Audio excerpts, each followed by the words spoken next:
یہ میری خوش قسمتی کہ میں حضور کا امت ہوں، ساری زندگی اس کا شکریہ ادا کرتا رہوں تو کہ شکر ادا ہوں۔ ہم حضور کے امتی، نبی انتظار کرتے رہے، نبی منتظر رہے۔ حضرت خلیل اللہ کی بارگاہ میں پکار رہے ہیں، ربنا وابعث فیہم رسولا، مالک رسول بھیج دے۔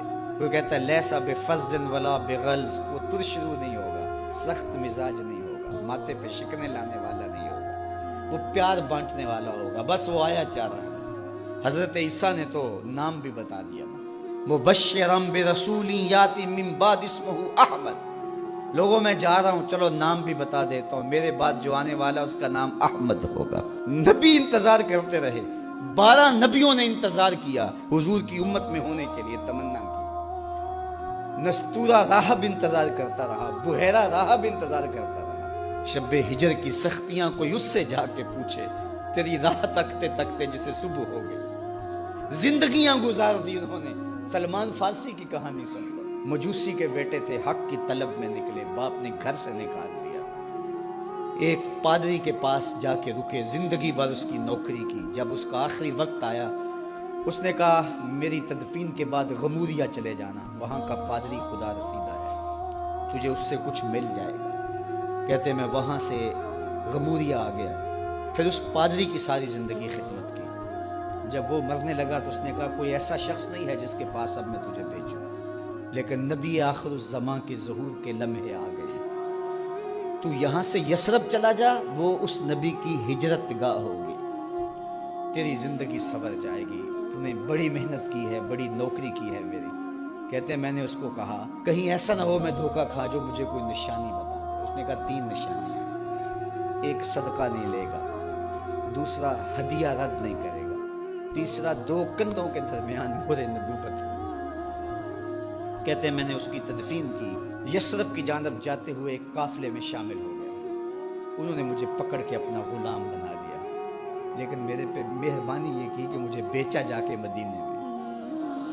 ایک یہودی نے مجھے خرید لیا، میں اس کے باغ میں گوڈی کرتا تھا، کام کرتا تھا، کھجوریں توڑتا تھا، لیکن میں انتظار میں تھا کہ کبھی وہ نبی آخر الزمان آئے تو مجھے دید ہو، کبھی عرش پر، کبھی فرش پر، کبھی ان کے در، کبھی در بدر۔ غم عاشقی تیرا شکریہ، میں کہاں کہاں سے گزر گیا۔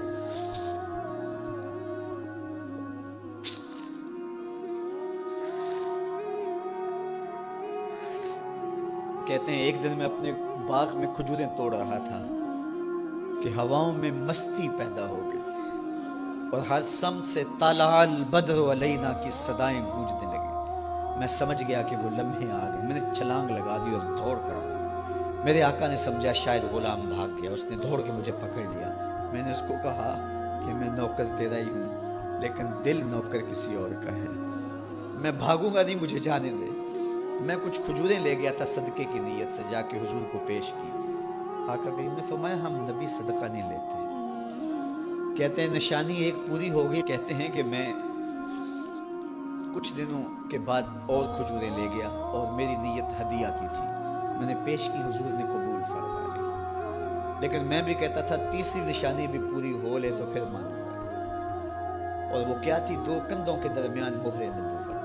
کہتے ہیں ایک دن حضور میرے باغ میں آئے، اور آقا کریم نے اپنے مبارک کندھے پہ چادر رکھی ہوئی تھی، اور چادر کی اوٹ میں مہر نبوت چھپی ہوئی تھی، اور میں پیچھے ہو کے دیکھتا تھا، اور میری آرزو یہ تھی کہ کوئی تیز جھونکا ہوا کا آئے اور چادر ہٹ جائے اور میں مہر نبوت کی زیارت کر لوں۔ حضور میرے ارادہ قلب سے آگاہ ہوئے، فَأَلْقَى إِلَيَّ رِدَاءَهُ، حضور نے چادر اتار کے میری جانب پھینکی، اور پھر ایسے رخ کر کے فرمایا انظر الی ما امرت بہ، اس پادری نے جو بتایا تھا دیکھ لے آ کے۔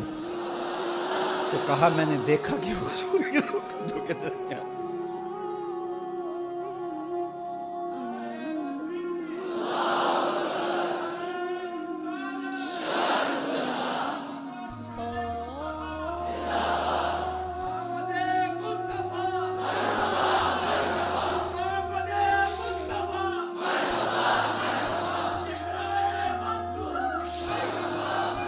شب ہجر کی سختیاں کوئی اس سے جا کے پوچھے، تیری راہ تکتے تکتے جسے صبح ہو گئے۔ ہم نے تو کوئی انتظار نہیں کیا نا، ہم نے تو کوئی دکھ نہیں سہا، ہم سوئے تھے مقدر جاگ اٹھے. ہمارے والد مسجد سے مولوی صاحب کو بلا لائے. انہوں نے کان میں آ کے کہا مبارک ہو تو حضور کا نوکر بن کے آ رہا. میرے والد گرامی ایک شعر جھوم کے پڑھا کرتے تھے, محمد جانے جانا ہے پیغمبر ہو تو ایسا ہو, رسولوں کی بشارت سے مبشر ہو تو ایسا ہو, امر توقیر کا سب کو موکر ہو تو ایسا ہو, کیا ہم کو غلام ان کا مقدر ہو تو ایسا ہو. میں اپنے مقدر پہ قربان نہ جاؤں, آپ اپنے مقدر پہ نثار نہ جائیں. ہمیں وہ نبی ملا جو نبیوں کا نبی ہے. بنو سعد کے مقدر بھی جاگ اٹھے. اللہ اکبر, کیا وہ خوش نصیب وادیاں تھی, کیا وہ خوش بخت پہاڑ تھے بنو سعد کے, جہاں حضور نے زندگی کے ابتدائی سال گزارے. اللہ اکبر. حضرت حلیمہ سعدیہ کہتی ہیں جب میں حضور کو گھر لے گئی تو میرے گھر میں روشنیاں آ گئیں. باقاعدہ عورتوں نے کہا حلیمہ تو اتنی امیر ہو گئی ہے رات کو بھی دیا نہیں بجھاتی. بڑے امیر کبیر گھرانوں میں بھی رات کو لوگ دیا بجھا دیا کرتے ہیں, لیکن تو اتنی ہی امیر ہو گئی ہے کہ رات کو بھی تیرے گھر کا دیا نہیں بجھتا. تو حلیمہ سعدیہ نے کہا آؤ میں تمہیں بتاؤں میرے گھر میں دیا کون سا روشن. باقاعدہ ہم جولیوں کو بلایا, پالنے میں حضور تھے, اشارہ کر کے کہا ما کننا نحتاج الی السراج من یوم اخذنا ہو. جب سے یہ پیارا گھر آیا ہے میں نے سارے دیے توڑ دیے.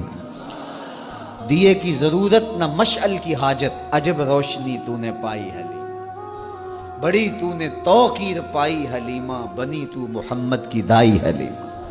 کہا ما کننا نحتاج الی السراج من یوم اخذنا ہو, جب سے یہ پیارا گھر میں آیا ہے میں نے سارے دیے توڑ دیے.